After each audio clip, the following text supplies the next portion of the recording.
মসজিদের সংখ্যা হিসাব করেন এবং আপনি প্রত্যেকটা মসজিদে একটা করে প্রতিনিধি পাঠান, পাঠিয়ে দেখেন ফজর এবং এশার নামাজে কয়জন মুসল্লি এসেছে বা 5 ওয়াক্ত নামাজে কয়জন মুসল্লি এসেছে। জুমার নামাজ দিয়ে হিসাব করবেন না, জুমার নামাজে মুনাফিকরাও নামাজ পড়তে যায়।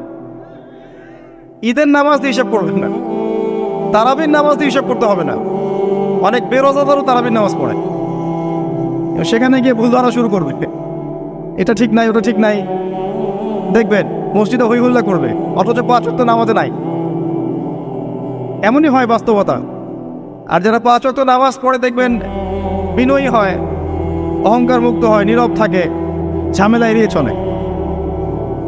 তো পরিসংখ্যান করে দেখেন যে একটা ইউনিয়নের মধ্যে বা উপজেলার মধ্যে কতজন মানুষ আছে, কতগুলো মসজিদ আছে, কতজন নামাজে যায়, তাহলে আপনি বাস্তবতা বুঝতে পারবেন। পরিসংখ্যান করেন যে আপনার এই পুরো উপজেলায় বা জেলায় কতজন মুসলিম আছে এবং মুসলিমদের মাঝে কতজন সহি শুদ্ধভাবে আল কোরআন তেলাওয়াত করতে যান। কিন্তু যখন আপনি বলবেন আল কোরআনের আলো ঘরে ঘরে জানো, বলবেন ঠিক না বেঠিক, সবাই বলবে ঠিক, ঠিক না বেঠিক, দেখছেন এটা তো ঠিকই। এটা একটা অদ্ভুত কালচার চলছে আর কি। মানুষের কাছে জিজ্ঞেস করে কোরআনের একটা কথা বলে মানুষকে জিজ্ঞাসা করে আপনারা বলেন ঠিক না বেঠিক। মানুষ যদি বলে বেঠিক, তাহলে কি ওটা বেঠিক হয়ে যাবে? মনে করেন কোরআন থেকে বলল যে আল্লাহ পাক সুদকে হারাম করেছেন, বলেন ঠিক না বেঠিক। মানুষ বলছে ধরেন বেঠিক, তাহলে কি এটা হালাল হারাম হয়ে যাবে, হালাল হয়ে যাবে? মানুষের কথায় ঠিক বেঠিক নির্ধারণ হবে? আমি এটা বোঝাতে যাচ্ছি, মানুষের কথায় ঠিক বেঠিক নির্ধারিত হবে? পৃথিবীর ম্যাক্সিমাম মানুষ যদি বলে যে সুদ হালাল, হালাল হবে? জেনা হালাল, হালাল হবে? মদের লাইসেন্স দাও, দেওয়া যাবে? একটা আল্লাহর বান্দা যদি দাঁড়িয়ে বলেন যে মদ হারাম, সুদ হারাম, জেনা হারাম, সেটা হারাম থাকবে না? এটা আল্লাহ পাকের বিধান। তো যখন আপনি অডিয়েন্সকে বলবেন আল কোরআনের আলো ঘরে ঘরে জ্বালো, আপনারা সবাই রাজি আছেন? বলবে হ্যাঁ সবাই রাজি আছে। আর প্রত্যেকের ঘরগুলো করে দেখেন, প্রত্যেকটা ঘরে একটা করে মানুষ পান কিনা যে পবিত্র কোরআন বিশুদ্ধ করে তেলাওয়াত করতে চান। আর কতটুকু বিশুদ্ধ হয়, আমাদের এই ভাইদের মতো আলেমদের কাছে আসবেন, তেলাওয়াত শোনাবেন, তারাই বলে দিবে কতটুকু শুদ্ধ হয়। কথা কি বুঝতে পারছেন? আমি আপনাকে বাস্তবতা আগে দেখাচ্ছি, মুসলিমদের করণীয়তে পড়ে যাচ্ছে। আর আপনি মাথায় রাখেন, আমরা বলি যে এটা 90% মুসলিমের দেশ। এবার আসেন যারা কোরআন পড়া জানে বা যারা হাফেজে কোরআন হয়েছে বা যারা জীবনে অন্তত কোরআনটা বিশুদ্ধ করে তেলাওয়াত করা শিখেছেন, তাদের মধ্যে কত পার্সেন্ট মানুষ কোরআনের অর্থটা জানে? এটা আবার একটা পরিসংখ্যানের বিষয়। যারা মাদ্রাসা ব্যাকগ্রাউন্ডে পড়েন তাদের কথা ডিফারেন্ট, কিন্তু বাংলাদেশে প্রচুর মানুষ, কয়েক কোটি মানুষ কিন্তু জেনারেল ব্যাকগ্রাউন্ড থেকে আমরা পড়াশোনা করে বের হই। তাদের মধ্যে কতজন মানুষ কোরআন জীবনে পড়েছে, অর্থ বুঝেছে, বা 10টা 20টা সূরা মুখস্থ করেছে, খুঁজে বের করেন। 20-30 বছর পড়াশোনা করেও দেখবেন ওযুর ফরজ কয়টা জানে না, নামাজের ফরজ কয়টা জানে না, যাকাতের নিসাব বলতে পারবে না। জিজ্ঞাসা করেন এখন আরবি কোন মাস চলছে, বলতে পারবে না। কোনো সম্পর্কই নাই দিনের সাথে। সম্পর্ক এতটুকু, জুমার দিনে যেতে হয়, মসজিদে যাই, ইমাম সাহেব আরবি দিয়ে জানে কি কি বলে, শুনি, 2 রাকাত নামাজ পড়ে খুরমা দেয়, নিয়ে চলে আসে। সংস্কারটা এরকম সংস্কৃতি। তো কোরআন কেন্দ্রিক চিন্তা করেন। আবার দেখেন যারা কোরআন আমরা টুকটাক বুঝি ভাঙাচোরা, আমরা আবার কোরআনের আদেশ এবং নিষেধ কতটুকু মেনে চলি, এটা একটা বড় বিষয়। যারা আমরা কোরআন হাদিস কিছুটা বুঝি, তারা আবার কোরআনের আদেশ মানে কিনা, নিষেধ বর্জন করে কিনা, এটা আরেকটা বড় বিষয়। বাস্তবতা এমন,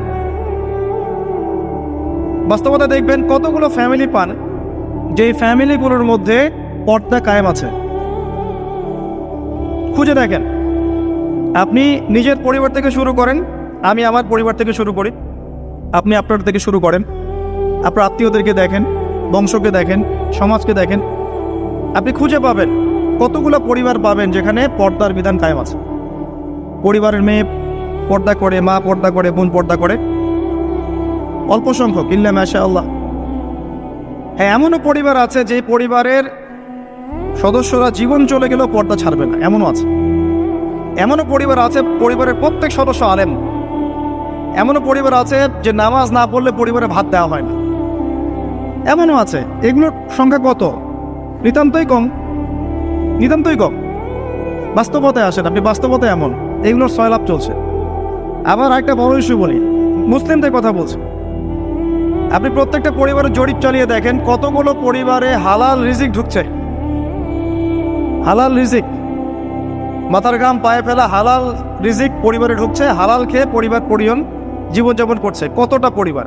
ম্যাক্সিমাম পরিবার সুদখোর, ম্যাক্সিমাম। যে আমি নিজেকে সুদ থেকে মুক্ত মনে করছি,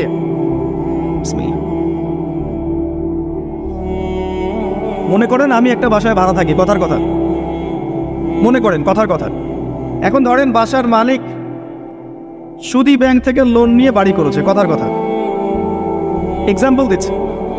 এখন এই টাকাগুলো, ভাড়াটিয়াদের টাকাগুলো নিয়ে তিনি ব্যাংকের লোন শোধ করেন, কথা বুঝতে পারছেন? আর একবার লোন নিলে তো শোধ করা 4 টাকা নিয়ে কথা না, চক্রবৃদ্ধি হারে বাড়তে থাকবে। এটাই ওদের উদ্দেশ্য ছিল, রক্ত চুষে খাওয়া, সাক। যার ফলে ধনী ধনী হতে থাকে, গরিব আস্তে আস্তে আরো গরিব হতে থাকে। আর আমি অনেকদিন বলেছি এটা মায়ের সাথে জেনা করার মতো পাপ, এবং আল্লাহ এবং তার রাসূলের সাথে যুদ্ধ করার মতো পাপ। দলিল আপনি সহিহ বুখারী খোলেন আর সূরা বাকারা পড়েন। সহিহ বুখারীতে আরও আছে 36 বার জেনা করলে যে গুনাহ হয়, 1 দিরহাম সুদ খেলে সেই গুনাহ হয়। এখন মনে করেন আমি রেন্ট দিচ্ছি, বা আরও 10 জন রেন্ট দিচ্ছে, এই রেন্টগুলোকে তিনি একত্রিত করে ঋণ শোধ করছেন সুদের। ইনডাইরেক্টলি, পরোক্ষভাবে আমি নিজেও সুদের সাথে সম্পৃক্ত হয়ে গেলাম। আমি কি বুঝাতে পারছি? যারা এগুলো থেকে সম্পূর্ণ পবিত্র থাকতে চাবে তাদের গায়েও সুদের ছিটাফোঁটা এসে লাগবে। এটা সেই আখিরুজ্জামান, এটা ওই যুগ না। এই যুগের কথাই নবী সাল্লাল্লাহু আলাইহি ওয়াসাল্লাম হাদিসের মধ্যে বলেছেন, এমন যুগ আসবে যে মানুষের পক্ষে রিবা থেকে বেঁচে থাকে এত দুষ্কর হয়ে যাবে যে যারা বেঁচে থাকতে চাইবে তাদের গায়েও সুদের ছিটাফোঁটা এসে লাগবে। এই হলো সেই যুগ। আর যে খায়, যে দেয়, যে লিখে রাখে, যে সাক্ষী থাকে, 4 জনকে, 4 শ্রেণীর মানুষকে নবী সাল্লাল্লাহু আলাইহি ওয়াসাল্লাম সমান অপরাধী বলেছে। আমাদের ম্যাক্সিমাম পরিবারগুলোতে যান, দেখবেন সুদের সাথে আমরা সম্পৃক্ত আছি। যতই বলি, ব্যক্তিগত জীবনে দেখবেন, ইবাদত বন্দেগীর জীবনে গিয়ে দেখবেন পাক্কা মুসল্লি, কপালে সেজদার দাগ আছে। অর্থনৈতিক জীবনে গিয়ে দেখবেন পাক্কা সুদখোর, ঘুষখোর, দুর্নীতি করছে, ট্যাক্স ফাঁকি দিচ্ছে, বা সরকারের মাল আত্মসাৎ করে খাচ্ছে। প্রচুর সম্পদ আছে আমাদের, আমরা আত্মসাৎ করতে করতে করতে করতে একটা হাতি আসতে আসতে মাছি হয়ে যায়। একটা হাতি উপর থেকে আসতে থাকে, আকাশ থেকে একটা হাতি পড়তে থাকে। হাতি পড়তে পড়তে পড়তে পড়তে দেখবেন আপনার কাছে আসতে আসতে মাছি হয়ে গেছে। হাতির কান একজন, ডালপালা একজন, নাক একজন, সুর একজন, শিং একজন, খেয়ে শেষ করে বলছে। বাই দ্য ওয়ে, হাতির মনে শিং থাকে না, আমি ভুল বলছি, হাতির সুর থাকে। যাই হোক, এটা বাস্তবতা। আবার দেখবেন আমরা অনেকেই ইসলাম ফলো করার নামেও আমাদের বোনদেরকে সম্পত্তি দিচ্ছি না। সুযোগ পেলেই প্রতিবেশীর জমি মেরে খাবো, 1 বিঘত জমি ছাড় দিব না। সুযোগ পেলেই অন্যের জমি মেরে খাবো, আত্মসাৎ করে খাবো। দেখা যাবে যে একটা জিনিস মানুষের প্রাপ্য, সেটাকে আমি ঘুরিয়ে ফিরিয়ে নিজের পকেটে ঢুকিয়ে ফেলেছি। চাকরিতে যাবেন, টেবিলের নিচ দিয়ে টাকা না দিলে আপনার জব হবে না। আর আপনি বলছেন যে এখন তো দেওয়াই লাগছে, কিছু করার নাই, না দিলে তো আমার চাকরিটা হবে না। মানে এটা আপনি ঘুরিয়ে জায়েজ করলেন আর কি। আবার কিছু দাঁড়িয়েওয়ালা মুফতি সাহেবও থাকবেন, দেখা যাবে বলবে হ্যাঁ এটা করা যায়, কারণ এখন তো এই যুগে চলছে, ওটা না করলে তুমি তো চাকরি পাবা না। গড়িয়ে ফিরিয়ে সিচুয়েশন এমন করেছি আমরা।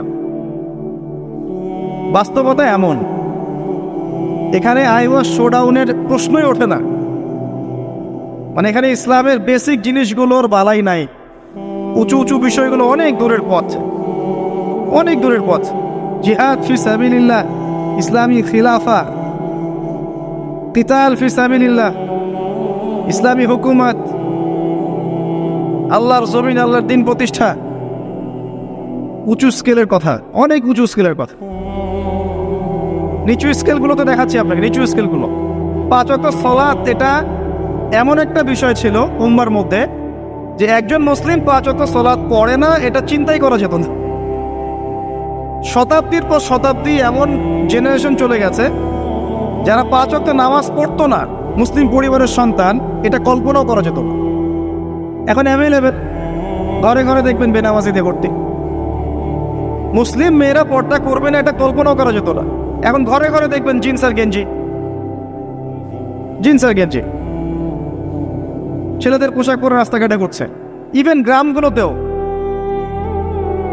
গ্রামে অনেক সময় এমন এমন দৃশ্য দেখা গেছে চোখে, দেখে আমরা মনে করতেছি আমরা কি ঢাকা শহরে আছি নাকি না নিউ ইয়র্ক। আবার গ্রামের মেয়েরা আবার অত্যাধুনিক, কপি করতে করতে দেখা যায় অনেক সময় শহরের মেয়েদেরকে হার মানিয়ে ফেলে। এটা কল্পনায় ছিল না যে মেয়েরা এমন পোশাক পরে ঘোরে মুসলিম পরিবারে। মুসলিম পরিবারের মানুষ কোরআন তেলাওয়াত করতে পারে না, এমনটা হিস্ট্রিতে কখনো ছিল না, খুব কম, রেয়ার। এখন এসে দেখবেন এটা অ্যাভেলেবেল, ঘরে ঘরে দেখবেন কোরআন পড়তে বাকি না। কোরআন তেলাওয়াতের কথা বলছি, এবারত তো অনেক দূরের কথা, এবারত বুঝতে তো আরো 10 বছর লাগে। তারপরে হাদিসের কিতাব, ফিকহের বই, ইসলামের ইতিহাস, ইসলামিক অর্থনীতি, জিও পলিটিক্স, অনেক দূরের পথ। আমি শুধু নর্মাল কোরআন তেলাওয়াতের কথা বলছি, বিশুদ্ধ করে। একটা মক্তবের বাচ্চার যে যোগ্যতা, দেখবেন জেনারেল পড়ুয়া বিবিএ এমবিএ করে বের হয়েছে, ও সেই যোগ্যতা নাই কোরআনের ক্ষেত্রে। একটা মাদ্রাসার ছোট ক্লাসের বাচ্চা, ক্লাস 5-6-এ পড়ে, দেখবেন কোরআন যেভাবে পড়তে পারে, একজন বাইরে থেকে ডিগ্রি নিয়ে আসছে সেটা পড়তে পারে না। এরপরেও সে বলছে আমি শিক্ষিত, এবং সেখান থেকে পাশ করে এসে বলছে যে ইসলাম এই যুগে চলে না, ওই যুগে চলতো, পর্দার বিধানগুলো আসলে ওই যুগে ভালো ছিল, এই যুগে এগুলো চলে না, এটা এগিয়ে যাওয়ার যুগ, এটা কো এডুকেশনের যুগ, এবং এটা হচ্ছে ফ্রি মিক্সিংয়ের যুগ। ফ্রি মিক্সিং বোঝেন তো, নারী পুরুষ একসাথে চলবে, মাহারাম গায়রে মাহারাম একাকার, এটার নাম ফ্রি মিক্সিং। যেমনটা আপনার স্কুলে চলছেন, কলেজে চলছেন, ইভেন জব সেক্টরেও চলছেন, প্রতিটা সেক্টরেই চলছেন, ইভেন পলিটিক্যাল ক্ষেত্রেও চলছেন ফ্রি মিক্সিং। মিছিল করছেন, সামনে মহিলা, পিছনে আপনি, ফ্রি মিক্সিং।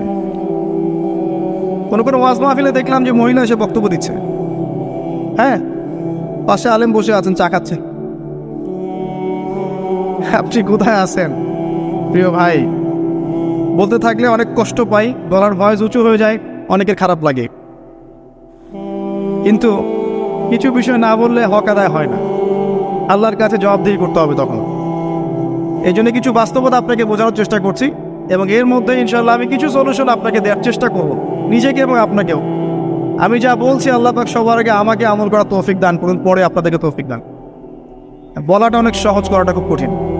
আল্লাহ পাক এটাই বলেছে সূরা সফের মধ্যে, লিমা তাকুলুনা মা লা তাফআলুন, তোমরা এমন কথা কেন বলো যা তোমরা নিজেরা করো না। কাবুরা মাকতান ইনদাল্লাহি আন তাকুলু মা লা তাফআলুন, আল্লাহর কাছে অত্যন্ত নিকৃষ্ট এই কাজটা যে তোমরা নিজেরা করো না কিন্তু মানুষকে বলবে। আমি মেরাজের সময় একটা হাদিস মনে করাই আপনাদেরকে। এখন মেরাজের সময় চলছে, আপনারা হয়তো মেরাজ পার করেছেন। তো এখানে নবী সাল্লাল্লাহু আলাইহি ওয়াসাল্লাম কিছু শাস্তি দেখে এসেছিলেন। তার মধ্যে একটা শাস্তি ছিল এমন যে এক শ্রেণীর মানুষের জিহ্বাকে আগুনের কেচি দিয়ে কেটে দেওয়া হচ্ছে। আমরা বলি নাউযুবিল্লাহ। নবী সাল্লাল্লাহু আলাইহি ওয়াসাল্লাম জিজ্ঞাসা করলেন এরা কারা? তাকে বলা হলো এরা আপনার উম্মতের সেই সব ব্যক্তি যারা ছিল উম্মতের বক্তা এবং দায়ী এবং আলেম, এই টাইপের মানুষ আর কি, যারা মানুষকে অনেক সুন্দর সুন্দর কথা বলতো, নিজেরা আমল করতো না। আল্লাহ পাক আমাদেরকে হেফাজত করুন। আমি অনেস্টলি বলছি, আমি যা জানি, যতটুকু আল্লাহ পাক আমাকে জ্ঞান দিয়েছেন, এর 30% আমি আপনাদেরকে বলতে পারি না, 30-40% আমি আপনাদেরকে বলতে পারি না যা আমি জানি, আর আমি খুব কমই জানি। আপনি যত পড়াশোনা করবেন, যত বড় বড় আলেম ওলামার কাছে গিয়ে পড়ে থাকবেন, আপনি তত ফিল করবেন যে আপনি কিছুই জানেন না। আর আপনি যত চটি বই পড়ে মৌলানা হয়ে যাবেন, 2-4টা অনুবাদ করে হাদিসে বলবেন আমি মুফতি হয়ে গেছি, তখন আপনার কাছে মনে হবে আমি অনেক জানি, আমার চেয়ে বড় জ্ঞানীর কে আছে, আমি হকের ডিলার, আমি জান্নাতের ডিলার, আসো লিজ লাগলে নিয়ে যাও। ভাবখানা এরকম। তো আমি 30-40%ও বলতে পারি না, আর যতটুকু পারি তার মনে হয় 50-60% আমল করতে পারি না। যদি এখানে কোনো গজব আসে, আল্লাহ পাকের আল্লাহ না করুক, তাহলে সবার আগে উচিত হবে আমার এখান থেকে চলে যাওয়া। হয়তো আমার কারণেই গজবটা এসেছে। শোনেন, আমাদের সবাইকে বেসিক জিনিসগুলো ঠিক করতে হবে। আমি একটা আয়াত দিয়ে আপনাদেরকে সামনের দিকে নিয়ে যাচ্ছি।